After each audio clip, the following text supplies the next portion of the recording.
Assalamualaikum warahmatullahi wabarakatuh.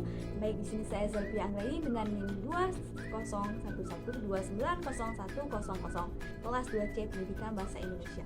Baik, di sini saya akan menjelaskan materi dari buku ini, yaitu buku Teori Kesusastraan yang menurut Austin Warren. Nah, di dalam buku ini saya akan menjelaskan di bagian bab 3 dan bab 4. Nah, di bagian bab 3 ada fungsi sastra dan di bagian bab 4 ada teori, kritik, dan sejarah sastra. Nah, jika sudah berbicara tentang sastra, maka tentu sifat dan fungsinya tidak dapat dipisahkan. Nah, maka dari itu mari kita bahas sekarang juga.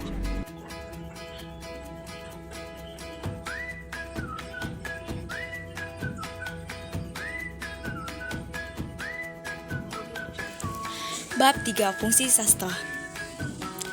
Fungsi puisi sesuai dengan sifat-sifatnya. Setiap benda atau jenis benda berfungsi paling tepat dan efisien sebagai dirinya sendiri. Manfaat kedua baru diperoleh jika fungsi utamanya habis. Sifat suatu benda juga mengikuti fungsinya, apa yang dapat dilakukannya. Sastra berfungsi menghibur dan sekaligus mengajarkan sesuatu. Tesis dan kontraksisnya adalah konsep puisi itu indah dan berguna. Pandangan bahwa puisi menghibur bertentangan dengan pandangan bahwa puisi mengerjakan sesuatu.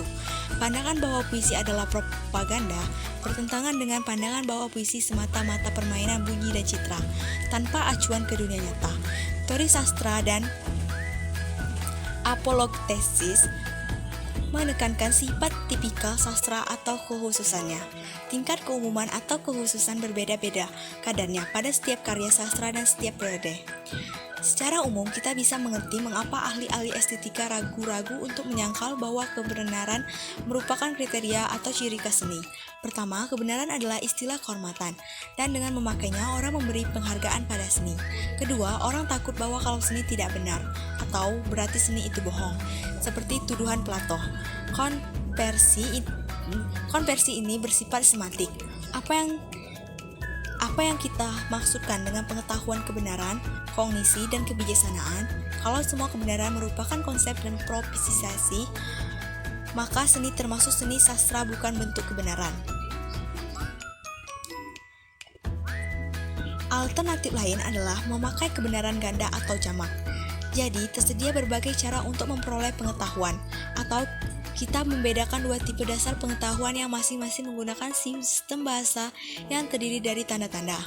Misalnya, ilmu pengetahuan memakai cara diskursif, yaitu membuat uraian panjang lebar, dan seni yang memakai cara presentasional, yaitu langsung memberikan wujud atau contoh. Sistem pertama dipakai oleh para pemikir dan filsuf. Yang kedua meliputi mitos keagamaan dan puisi. Sistem yang kedua bisa disebut benar dan kebenaran. Bab 4. Di dalam wilayah studi sastra perlu ditarik perbedaan antara teori sastra, kritik sastra, dan sejarah sastra. Kesusastraan dapat dilihat sebagai deretan karya dan sejajar, atau yang tersusun secara kronologis dan merupakan bagian dari suatu proses sejarah. Teori sastra adalah studi prinsip, kategori, dan kriteria. Sedangkan studi karya-karya konkret disebut kritik sastra dan sejarah sastra. Ketiga hal tersebut tidak dapat dipisahkan satu sama lain. Tak mungkin kita menyusun teori sastra tanpa kritik sastra, dan sebaliknya. Kritik sastra tanpa teori dan sejarah sastra. Teori sastra jelas hanya dapat disusun berdasarkan studi langsung terhadap karya sastra.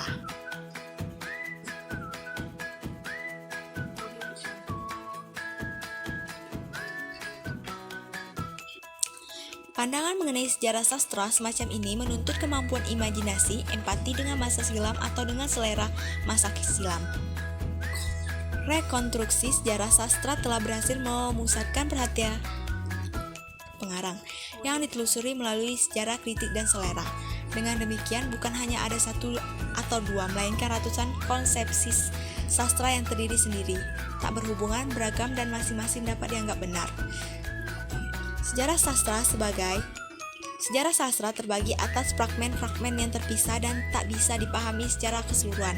Pandangan yang lebih moderat menekankan adanya dua kutub yang tidak dapat dijembani, yaitu aliran klasik dan aliran romantis.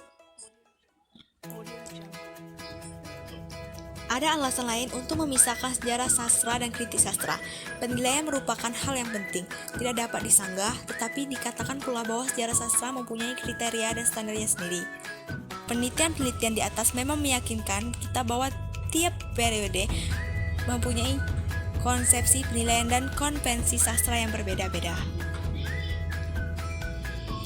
Baik, terima kasih, semoga bermanfaat. Saya akhiri. Wassalamualaikum warahmatullahi wabarakatuh.